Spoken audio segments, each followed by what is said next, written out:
ಇನ್ನು ತುಮಕೂರಿನಲ್ಲಿ ಅನೈತಿಕ ಸಂಬಂಧ ಹೊಂದಿದ್ದ ಪ್ರಿಯಕರನಿಂದಲೇ ಮಹಿಳೆ ಕೊಲೆಯಾದ್ಲಲ್ಲ. ಈ ಕೇಸ್ ವಿಚಾರಕ್ಕೆ ಸಂಬಂಧಪಟ್ಟಂತೆ ಆತ ಮನೆ ಪಕ್ಕದಲ್ಲೇ ಹೂತಿಟ್ಟಿದ್ನಲ್ಲ. ಈಗ ಆ ಶವವನ್ನ ಖಾಕಿ ಹೊರತೆಗೆದಿದೆ. ಅನೈತಿಕ ಸಂಬಂಧ ಹೊಂದಿದ್ದ ಪ್ರಿಯಕರನಿಂದಲೇ ಮಹಿಳೆಯ ಕೊಲೆಯಾಗಿ ಆ ಶವವನ್ನ ಮನೆ ಪಕ್ಕದಲ್ಲೇ ಹೂತಿಟ್ಟಿರ್ತಾನೆ ಆ ಪಾಪಿ. ತುಮಕೂರು ಜಿಲ್ಲೆ ಮುದ್ದರಾಮಯ್ಯನ ಪಾಳ್ಯದಲ್ಲಿ ಈ ಘಟನೆ ಆಗಿತ್ತು. ನಾಗೇನಹಳ್ಳಿ ವಾಸಿ ಸಿದ್ಧಗಂಗಮ್ಮ ಕೊಲೆಯಾದ ದುರ್ದೈವಿಯ ಹೆಸರು. ಮುದ್ದರಾಮಯ್ಯನ ಪಾಳ್ಯದ ನಂಜುಂಡಪ್ಪ ಕೊಲೆ ಆರೋಪಿ. ಸಿದ್ಧಗಂಗಮ್ಮ ಜೊತೆಗೆ ಹಣದ ವಿಚಾರಕ್ಕೆ ನಂಜುಂಡಪ್ಪ ಜಗಳ ಮಾಡ್ಕೊಂಡಿದ್ದ. ಕೊಲೆ ಮಾಡಿ ಅಡಿಕೆ ಸಸಿ ಟ್ರಂಚ್ನಲ್ಲಿ ನಂಜುಂಡಪ್ಪ ಶವವನ್ನು ಹಾಕಿದ್ದ. ಎಸಿ ನಹೀದಾ ಬಾನು ಜುಮ್ ನೇತೃತ್ವದಲ್ಲಿ ಶವವನ್ನು ಹೊರತೆಗೆದು ಪರೀಕ್ಷೆಯನ್ನು ಮಾಡಲಾಗ್ತಾ ಇದೆ.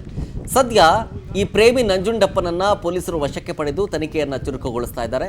ಕೊರಟಗೆರೆ ಮತ್ತು ತುಮಕೂರು ಗ್ರಾಮಾಂತರ ಠಾಣೆಯಲ್ಲಿ ಈ ಪ್ರಕರಣ ದಾಖಲಾಗಿರೋದು.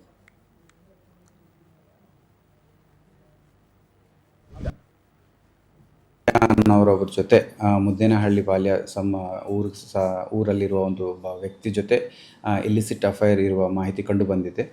ಸೊ ಇಮ್ಮಿಡಿಯೇಟ್ ಆಗಿ ಎಲ್ಲಿದ್ದಾರ ಅನ್ನೋದು ಹುಡ್ಕೊಂಡು ನಾವು ಸ್ಪಾಟಿಗೆ ಅಲ್ಲಿ ಅವರು ಆ ವ್ಯಕ್ತಿನ ಪ್ರಶ್ನಿಸಿರುವಾಗ ಈ ಥರ 22ನೇ ತಾರೀಕನ್ನೇ ಆ ಲೇಡಿ ಅವ್ರ ಮನೆ ಬಿಟ್ಟು ಇವ್ರ ಮನೆಗೆ ಬಂದಿದ್ದಾರೆ ಅಂತ ಕಂಡು ಬಂದಿತ್ತು. ಆಮೇಲೆ ಅವ್ರಿಗೆ ವಾಗ್ವಾದ ಆಗಿತ್ತು. ಈ ಹಣಕಾಸಿನ ವಿಚಾರ ಅವರು ಏನೋ ದುಡ್ಡು ಕೇಳಿದರು ಅಂತ ಹೇಳಿಕೊಟ್ಟು ಅದೇ ದಿನ ಆ ಲೇಡಿನ ಇವರು ಸಾಯಿಸಿ ಅವ್ರದ್ದೇ ಆಗಿರುವಂಥ ಫಾರ್ಮ್ ಹೌಸಲ್ಲಿ ತೋಟದಲ್ಲಿ ಅವ್ರನ್ನು ಗುಂಡಿಗೆ ತೆಗೆದು ಗುಂಡಿಯಲ್ಲಿ ಬರಿ ಮಾಡಿದ್ರು ಅಂತ ಮಾಹಿತಿ ಬಂದಿತ್ತು. ಸೊ ಆ ಮಾಹಿತಿ ಮೇಲೆ ಇಮ್ಮಿಡಿಯೇಟಾಗಿ ಏನು ಕೊರಟಗೆರೆಯಲ್ಲಿ ಆಗಿರೋ ಮಿಸ್ಸಿಂಗ್ ಕೇಸ್, ಅದು ಈ ಫಾರ್ಮ್ ಹೌಸ್ ಇರುವುದು Tumakuru rural police station limits.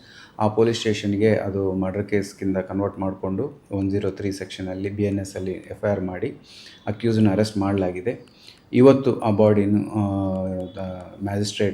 Executive magistrate ಸಮ್ಮುಖದಲ್ಲಿ ಎಕ್ಸಿಮೇಷನ್ ಮಾಡಲಾಗ್ತಾ ಇದೆ. ಸೊ